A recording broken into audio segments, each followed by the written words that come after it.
నమస్తే K2 న్యూస్కి స్వాగతం. నల్గొండ పార్లమెంట్కి ప్రధాన పార్టీలతో పాటు వివిధ ప్రాంతీయ పార్టీలు అదేవిధంగా ఇండిపెండెంట్ అభ్యర్థులు పోటీ చేయడం జరిగింది. అదేవిధంగా బహుజన ముక్తి పార్టీ బలపరిచినటువంటి సిరిశాల సీనయ్య కూడా పోటీలో ఉన్నారు నల్గొండ పార్లమెంట్ నుంచి. సో వారు ఈరోజు మన స్టూడియోలో ఉన్నారు. సో వారితో మాట్లాడించే ప్రయత్నం చేద్దాం. నమస్తే సీనయ్య గారు. నమస్తే సీనయ్య గారు, మీరు నల్గొండ పార్లమెంట్కి అభ్యర్థి పోటీ చేస్తున్నారు బహుజన ముక్తి పార్టీ నుంచి. ఆ పార్టీ బలపరిచినటువంటి వ్యక్తిగా మీరు పోటీ చేస్తున్నారు. సో ముందుగా మా ప్రేక్షకులొక్కరికి లేదా ఈ పార్లమెంట్ కాన్స్టిట్యున్సీ ప్రజల మీ గురించి మీ మాటల్లో చెప్పండి. నమస్కారం. నా పేరు సిరిశాల సీనయ్య. మనకి పార్టీ నుంచి పిలుపు వచ్చింది, మరి దానికి మేము పోవటం జరిగింది. మరి ఇప్పుడు మాకు సపోర్ట్ చేసినటువంటి పార్టీ బహుజన్ ముక్తి పార్టీ. మా వృత్తి అంటే బేడ పుడిగే జంగాల హక్కుల పోరాట సమితి అని మాకు ఒక సంఘం ఏర్పడింది. ఆ సంఘంలో రాష్ట్ర సహా కార్యదర్శి నేను. మా జాతీయ నాయకుడు సిరిగిరి మన్యం గారు. మా కులం బేడ పుడిగే జంగాల అంటారు మా కులాన్ని. అది మా వృత్తి. సీనయ్య గారు, మీరు నల్గొండ పార్లమెంటుకు పోటీ చేయడానికి ప్రధాన కారణం ఏంటి? దీనికి ప్రధాన కారణం ఏంటంటే ఈ యొక్క దేశం వెళ్తున్నట్టి రాజకీయాలు, దేశాన్ని ఏళ్తున్నట్టి మహానుభావులు ఈ దేశాన్ని చీకట్లోనే ఉంచారు. ఈ చీకట్లో దేనికి ఉంటుంది? ఈ ప్రజలకి ఎందుకు అందుతాం లేవు? ఏ పథకాలు చల్లినా కానీ దీనికి ఎందుకు ఇవ్వట్లేరు? ఈ ప్రజల దాకా ఎందుకు పోవట్లేదు అన్నది మా దృష్టికి వచ్చింది, మా పార్టీ దృష్టికి వచ్చింది, మా దృష్టికి వచ్చింది. వస్తే ఈ ప్రజలకు అందుతాం లేదు, ఇంకా బిచ్చాటం ఆడుతురు, ఇంకా ఓట్లని దొబ్బుతురు, ఒక ముక్క అంటురు, సుక్క అంటురు, ప్రతి ప్రజల్ని మత్తులో ఉంచుతురు తప్ప వాళ్ళకి నిజమైన పథకాలు ఇవ్వట్లేరు, నిజమైన న్యాయం చేయట్లేరు. కాబట్టి మా పార్టీ ముందుకొచ్చింది. వాస్తవంగా మూలవాసి తెగలు అంటే మనం చెప్పుకుంటాం గిరిజన, కోయ, అలాంటి కోవలోకి చెందినటువంటి జాతి బుడిగ జంగాల జాతి. ఇది ఈ జాతి నిత్యము భిక్షాటన చేస్తూ ఉంటున్నారు.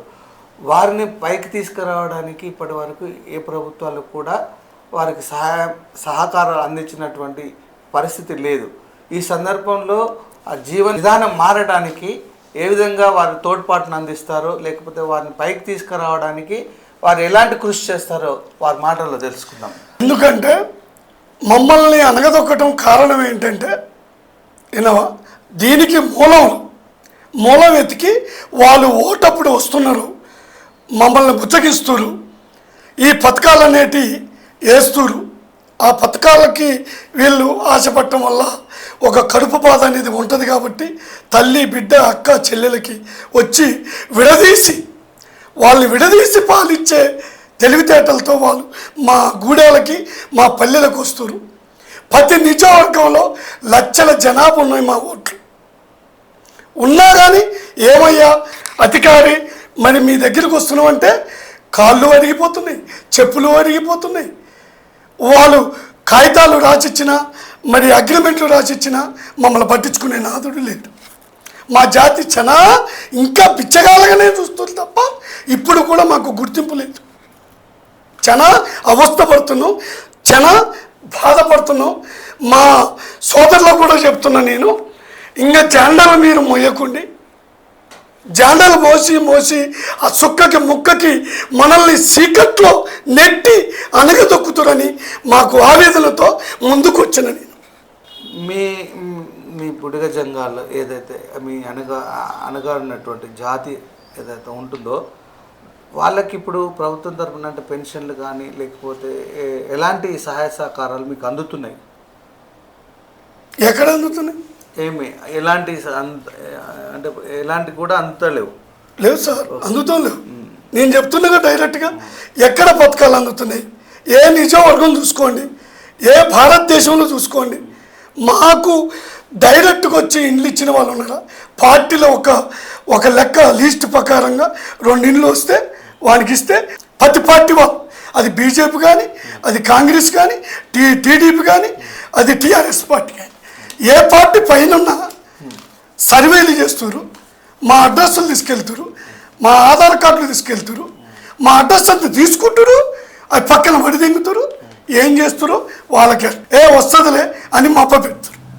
ఇదే మాకు 100 సంవత్సరాలు మా ఆవేదన, మా బాధ ఇట్టే జరుగుతుంది.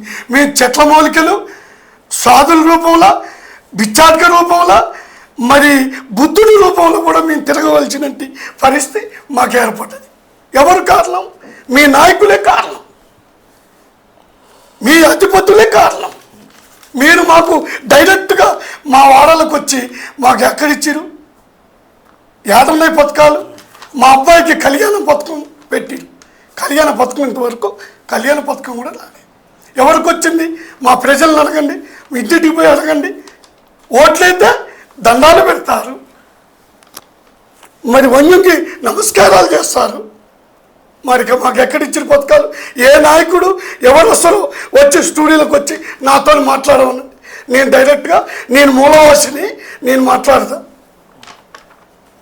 ఉద్యమం చేసి జెండాలు మూసి షాకీర్లు చేసి ఆఫీసుల చుట్టూ తిరిగి పథకం చేస్తాం. మాకు కులాలు ఎడదీసి, గౌడ్సుల్ని ఎడదీసి, సాగలోళ్ళని ఎడదీసి, గౌన్లోళ్ళని ఎడదీసి, కుమ్మరోళ్ళని ఎడదీసి, మీ రాజకీయమే ఎడదీసి ఆడుతున్న డ్రామా. వెనకాడినటువంటి వర్గాలను మేము తీసుకొస్తామన్నారు, తీసుకురాలేకపోయింది. ఈ ప్రభుత్వం తర్వాత కాంగ్రెస్ ప్రభుత్వం వచ్చిన తర్వాత బీసీ ఎస్సీ ఎస్టీ వర్గాలను కులగణన చేస్తాము అనేసి ఆ కేంద్రంలో అధికారం ఇవ్వండి, అధికారం ఇస్తే మేము కూడా కులగణన చేస్తాము, కులగణన చేయడం మూలన ఎవరు ఎంతెంత పర్సెంట్ ఉన్నారు దాన్ని బట్టి వారికి తగిన న్యాయం చేస్తా అంటున్నారు. ఎవరంటారు? ముందుకు రమ్మనండి, ముందుకు రమ్మనండి. వాళ్ళు ఎవరంటున్నారో ముందుకు రమ్మనండి, మాకు కులగణన చేస్తాం. స్వయంగా ముఖ్యమంత్రి గారు కూడా చెప్పారు కదా. ఏది? రేవంత్ రెడ్డి. రేవంత్ రెడ్డి మాట మీద ఉంటాడు, గ్యారంటీ ఏది? ఆయన నాయకుడే, గొప్పోడే, గెలిపించాం. మా ఓటు కూడా వేసినాం, ఆయనకి వేసినాం ఓట్లు. కానీ మాకు కులగణన చేయమను. కులగణన వల్ల మీకు నిజంగా న్యాయం జరుగుతుందా? కులగణన వల్ల మాకు న్యాయం జరుగుతుంది. దానికి పోరాడేదే బహుజన్ ముక్తి పార్టీ. బహుజన్ ముక్తి పార్టీ దాని మీద యుద్ధం చేసేదే బహుజన్ ముక్తి పార్టీ. ప్రతి ఇల్లుకి, ప్రతి వాడకి, ఎవరి ఓట వాళ్ళని, సాకలోళ్ళు కానీ, కుమ్మరోళ్ళు కానీ, కమ్మరోళ్ళు కానీ, అందరూ బహుజనులకి మాకు న్యాయం జరిగేదే, పోరాడేదే. ఢిల్లీ నుంచి గల్లీ దాకా నిద్రపోయి పోరాడేదే మా యుద్ధం. అదే వాస్తవంగా సమాజానికి మూలవాసి గిరిజనులు వీళ్ళు ఉదయం లేవగానే ఇంట్లలో వాళ్ళు పనులు చేసుకుంటే మీరు ప్రతి ఇంటి తలుపు తడుతూ ఉంటుంటారు. ఒక కార్యక్రమం ఏదో వాళ్ళకు ఇప్పుడు మీ వృత్తిపరంగా కొంత చేస్తూ, అంటే వనమూలికలు అమ్మడం కానీ ఇట్లా చేసుకుంటూ ఉంటుంటారు. ఇది మూలవాసుల ఇది వీళ్ళ జీవన భృతి ప్రమాణాలు పెరగడానికి మీరేం కృషి చేస్తారు? మీరు అన్నట్టుగా మా కులవృత్తి దశావతారం లెక్క ఉంది. మావి 12 జాతులు. మరి 12 జాతులు అంటే మా కుల జాతిలోనే 9వ జాబితా మాది. ఎస్సీలో మాది 9వ జాబితా. 9వ జాబితా ఉన్న వాళ్ళకి మాకేమన్నా జాబులు బీబులు రావాలని మేము పోరాడేటప్పుడు మాకు కొంతమంది ఒక 0.5% మాకు జాబులు ఇచ్చారు. ఏది? మేము చదువుకోవటం వల్ల దాంట్లో కష్టాలు పడి ఆ జాబులు తెచ్చుకోరు. వాళ్ళకు కూడా అవకాశం లేదు. అక్కడ పోయి మాట్లాడితే ఎవర్రా బేడబుడికి జంగాలు, ఏ జంగాలంటే పిచ్చపోలే అని అంటారు. మమ్మల్ని తీసేస్తారు. ఈనంగా చూస్తారు మమ్మల్ని. ఈనంగా ఎందుకు చూస్తారని, మమ్మల్ని బిచ్చగాలుగా ఎందుకు చూస్తారని, మేము అడవిలో పుట్టి అడవిలో తిరిగి అడవిలో మూలవాసులం. మేము అడవిలో తిరుగుతాం.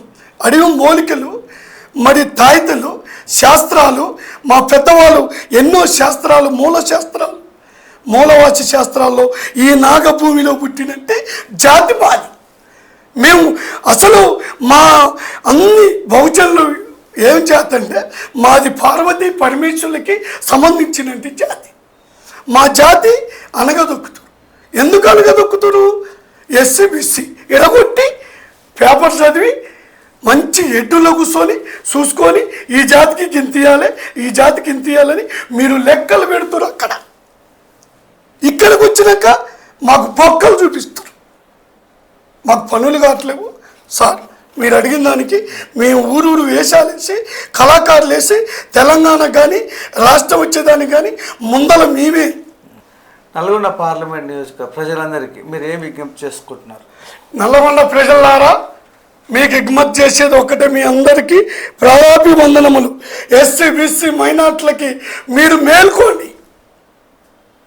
ఏదో వాళ్ళ దగ్గరికి పోయి ఏదో వేసినంత మాత్రంలో మీరు తుట్టి పడద్దు. మీ జాతిని నిలబెట్టుకోండి, మీ జాతిని గౌరవం తెచ్చుకోండి. ఎందుకంటున్నంటే నేను మీ అందరికీ నేను బహుజన్ ముక్తి పార్టీలో ఉన్నా కాబట్టి రాబోయే రోజుల్లో మన అంబేద్కర్ పూలయ్య సిద్ధాంతి ఓరస్ సంపద మంది. ఈ ఇండియాలో ఓరత సంపద అంత మంది. కాబట్టి ఎస్సీ సోదరులారా, బీసీ సోదరులారా, నేను చెప్పే ప్రతి మాటను మీరు ఆలకించి ధైర్యం చేసి నా మంచం గుర్తుకే ఓటేసి మీరు చూపించండి. నా మేనిఫెస్టోలో ఉన్నాయి. మీ ఇల్లు వాడవాడ తిరుగుతున్న ఈ మేనిఫెస్టోలో ఏముందో మీరు చదివి దీంట్లో ఉన్న డిమాండ్లకి మీరు కట్టుబాటు అయ్యి నా మంచం గుర్తుకే ఓటేయని మీ అందరికీ తల వంచి జై భీమ్ జై మూల నివాస్ అని తల వంచి చెప్తున్నాను.